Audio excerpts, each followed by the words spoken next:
How does the rest of the country view what's going on with Oregon recruiting right now?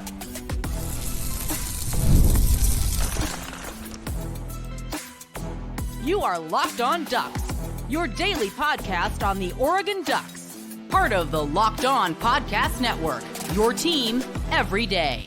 Yes, it is that time once again for Locked On Ducks. I'm your host, Spencer McLaughlin. Thank you so much for making this your first listen or your first view of the day. Part of the Locked On Podcast Network, your team every day and your number one source to stay up to date with the Ducks, which is why if you have not already, please like, comment, subscribe, rate, and review wherever you listen to or watch the show, which today is brought to you by our friends over at Game Time. Download the Game Time app. Create an account. Use code LOCKEDONCollege for $20 off your first purchase. Terms apply. Brian Smith, our Locked On Recruiting Insider here at the network, joining me today, brought to you as always by LinkedIn Jobs.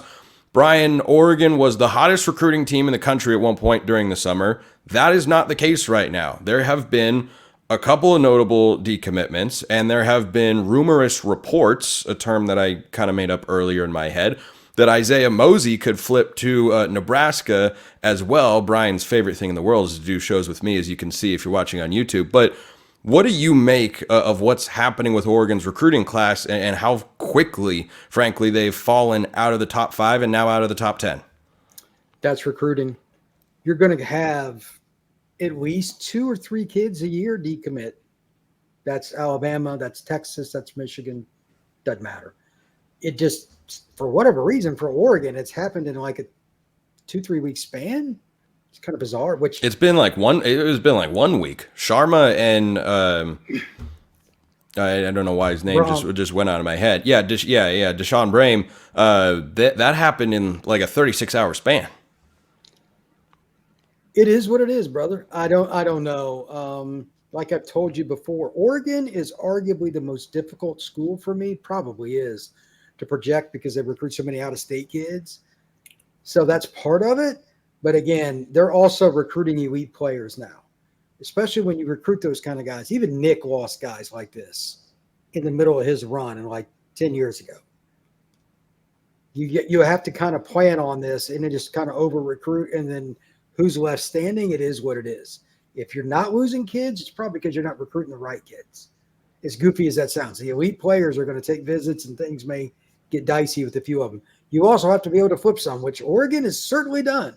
DeCorey Moore comes to mind. So you lose some, you win some, but let's see where they finish. That's what really matters. And let's be honest, Oregon's class is still pretty good. It is, and it's not a big class right now. You know, when those two guys were still committed to Oregon, I felt that they were going to get over 20 again for total verbal commits. They still might. They could. It feels less likely to me. Like right now, you know, they're sitting 14 verbal commits. If they end the class at 18 to 19, that wouldn't shock me. And given the size of their previous 2 recruiting classes, I think that could still set them up for success going forward and have the sort of roster depth that they need to compete the way that Oregon fans expect them to. But as for this class in particular, Brian, does it get any harder for Dan Lanning and his staff to recruit when you have this negative momentum on the trail? I mean, Dan's not going to approach Wednesday morning, Thursday morning, Friday morning any differently. It's just part of it. You have to fight through it because every kid is different. The kid that's next up on the tight end board doesn't care. You just recruit him.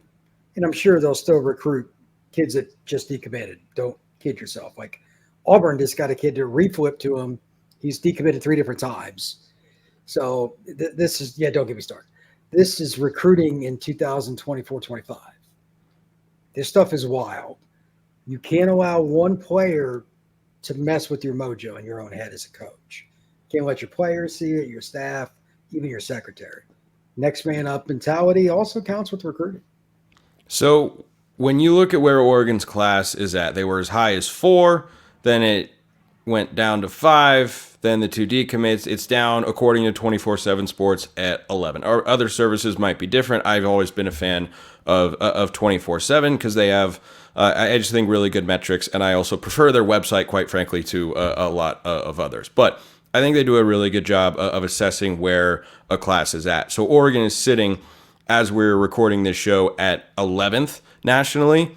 how attainable is getting back into the top 5 range? Because that's where just a couple weeks ago, you and I were talking on the show about Oregon being able to get to for a second straight year, which has never happened in the history of Oregon football, pulling in back-to-back top 5 recruiting classes. How attainable is that goal?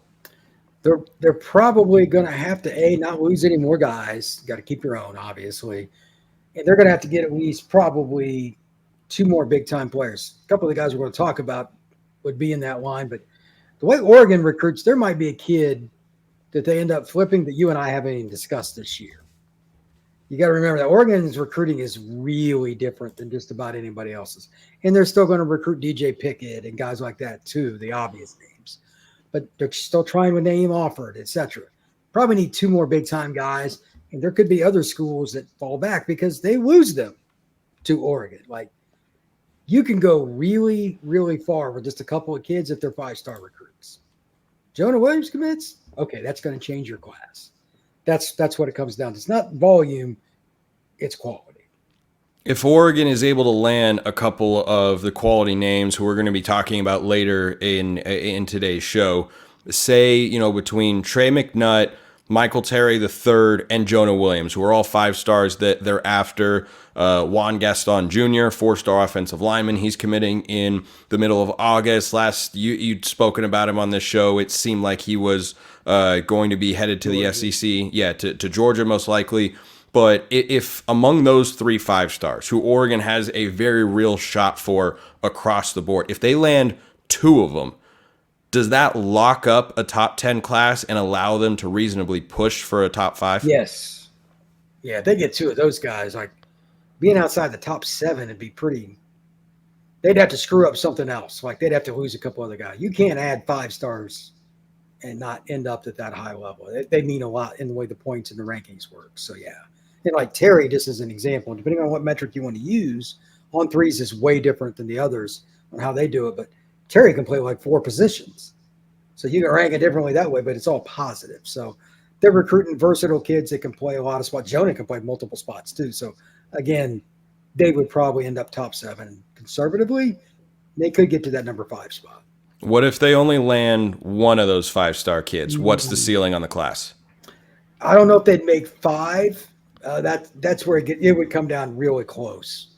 That 2 of them would be kind of hard not to, but the top 4 schools I think are pretty well locked up for the most part. They'd be battling with LSU, a few other schools for like the number 5. Tennessee is flying up the rankings right now. They're doing pretty well. You never know. Ohio State, Georgia, Alabama, those schools they're having great classes. LSU's is pretty good.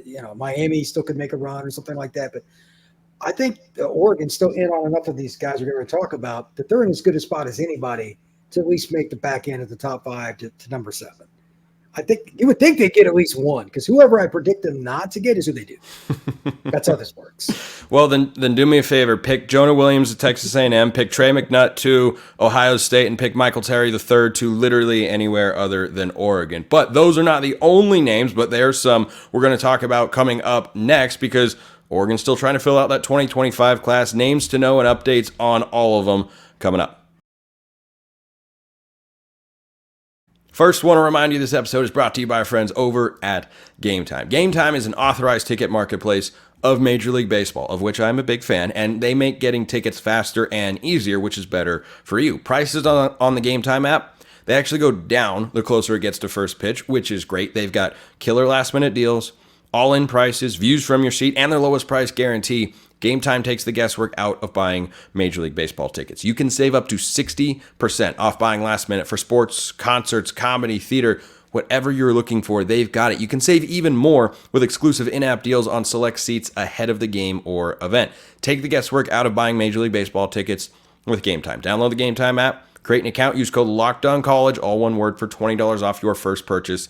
Terms apply. Again, create an account, redeem code LOCKEDONCOLLEGE. Locked On College is the code for $20 off. Download Game Time today. Last minute tickets, lowest price guaranteed. guaranteed. This episode also brought to you by our friends over at Factor. Warmer, sunnier days are calling. Fuel up for them with Factor's no prep, no mess meals. Meet your wellness goals in time for summer thanks to the menu of chef-crafted meals with options like Calorie Smart, Protein Plus, and Keto. Factor's fresh, never frozen meals are dietitian approved and ready to eat in just 2 minutes. So you'll always have great tasting meals at the touch of your fingertips, which is great for someone like me who's trying to balance work and golf, quite frankly. It makes it really, really simple. They've got 35 different meals, more than 60 add-ons to choose from. You'll always have new flavors to explore. Head to factormeals.com/LockedOnCollege50. Use that code LockedOnCollege50 to get 50% off your first box, plus 20% off your next month. That's LockedOnCollege50 is the code at factormeals.com/LockedOnCollege50 to get 50% off your first box, plus 20% off your next month while your subscription is active. Go check out Factor Meals today. Let's talk names here, Brian. We'll start with Michael Terry III. We will get to a couple of others as well, several of the five-star variety. But the reason I want to start with Michael Terry III is Oregon, without Brame, who flipped to Tennessee, doesn't have a tight end commit in the class of 2025. When you look at the offer list they have at this position, everyone else is pretty solidly committed, it appears. A guy like Caleb Edwards, who went to Alabama. But Terry is someone who could play tight end or serve as that position group here in the 2025 cycle. What is the latest on the Five Stars recruitment? That kid has made the rounds, and it just sounds like he can't make up his mind to me, or he's just great at speaking to the media. Nebraska, Oregon, Texas. I have no idea where that kid's going. I've read more about him than almost any other five-star kid in the last 2 weeks. No clue. But everybody wants him. I keep hearing running back. Like that's a big kid. Like, I mean, he's a great athlete. He could probably play linebacker and all kinds of stuff. But I get the idea of getting the ball. But he's going to be a big boy. So I don't know, man. He's been to see the Ducks. He's been to see Nebraska. He's been to see Texas recently. You tell me. I think he understands how to play the violin to the media and keep them happy. Oregon, Nebraska, Texas.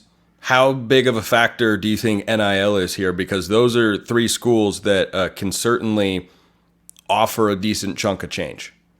Humongous. That's why they're in it. Now, though, because of what you said, here's the key. At some point, it's still about relationships. It's always about relationships.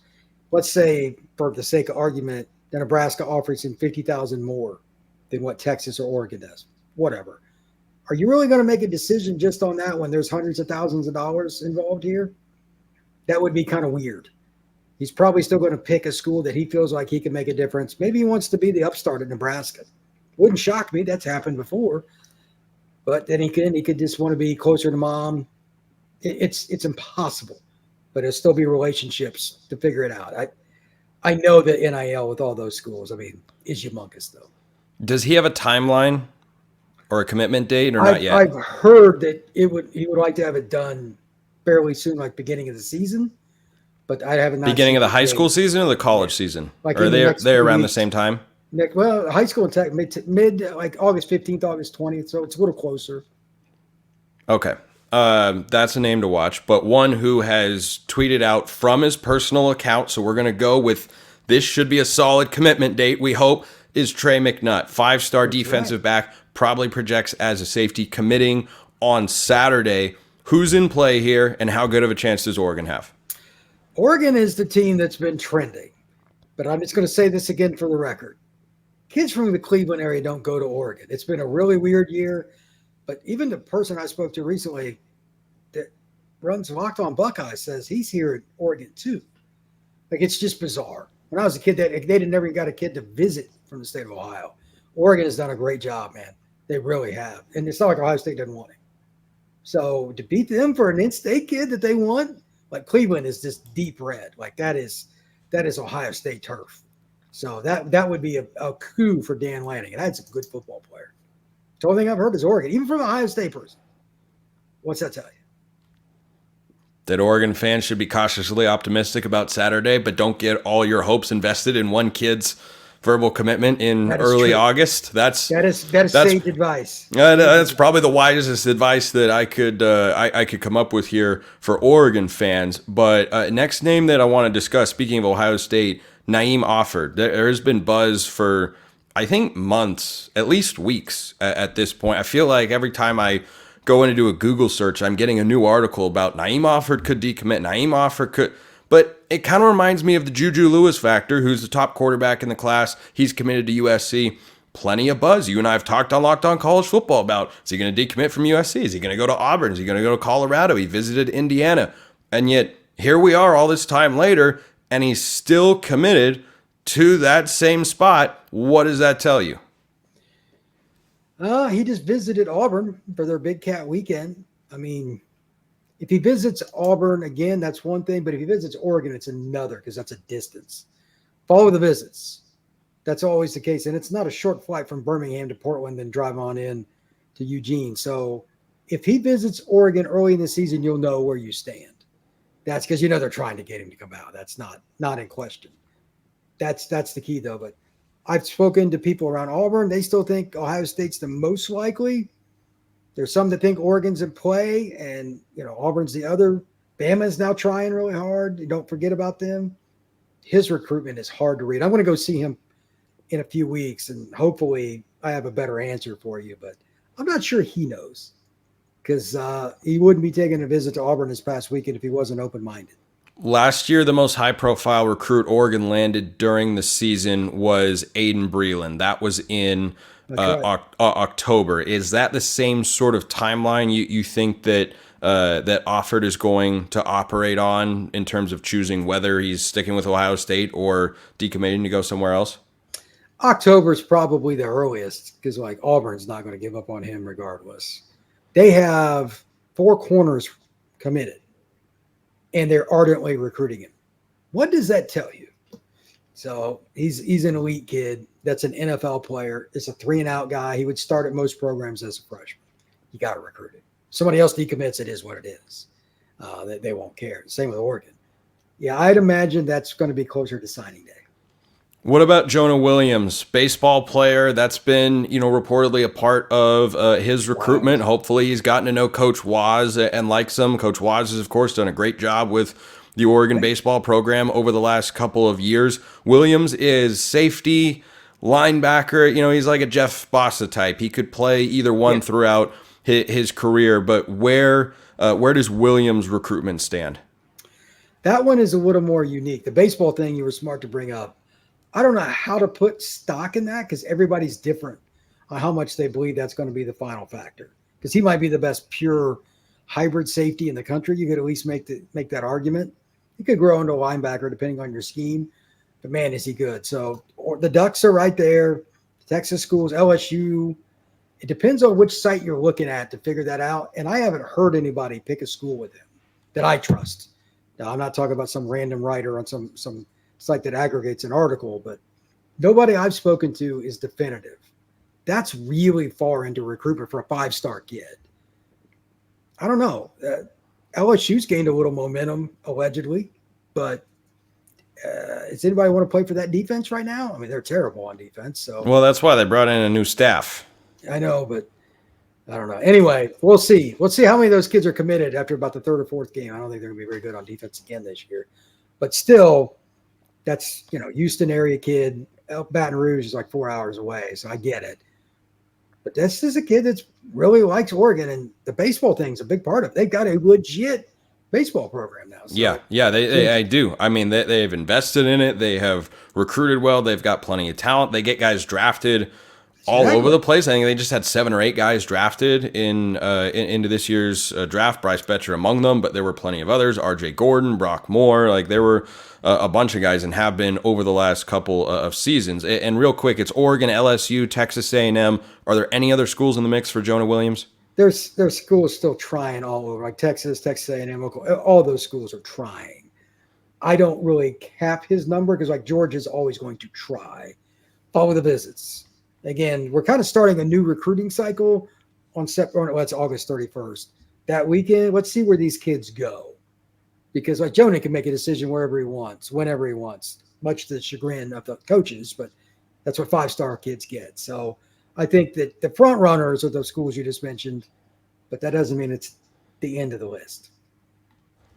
Coming up next, we're going to talk more recruiting because there's more to get to. And in just a great example of how recruiting never, ever, ever stops. It doesn't start. It doesn't stop. It just goes. A nonstop cycle. Film breakdown coming up next. First, let's talk about eBay Motors. Passion, drive, and patience. The formula for winning championships is also what keeps your ride or die alive. eBay Motors has everything you need to maintain your vehicle and level it up to peak performance. They've got superchargers, roof racks, exhaust kits, LED headlights, and more. Whether you're into speed, power, or style, eBay Motors has you covered. With over 122 million parts for your number one ride or die, you'll always find exactly what you're looking for. And with eBay Guaranteed Fit, your part is guaranteed to fit your ride every time or your money back. Because with eBay Motors, you're burning rubber, not cash. With all the parts you need at the prices you want, it's easy to make your car the MVP and bring home huge wins. Keep your ride or die alive at ebaymotors.com. Eligible items only. Exclusions apply. eBay Guaranteed Fit only available to U.S. customers.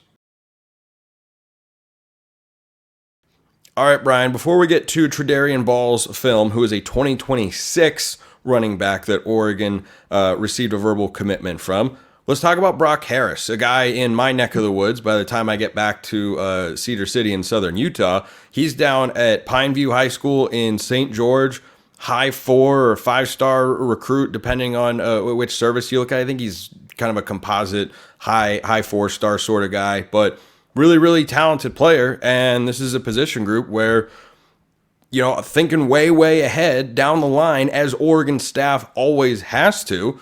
This is a guy you'd certainly love to have Oregon get, and you know one running back that he could come in with. You know a receiver in Gatlin Bear, who is in this year's class, but is taking a 2-year mission, so he arrives for the 2026 season. What's the latest on Brock Harris?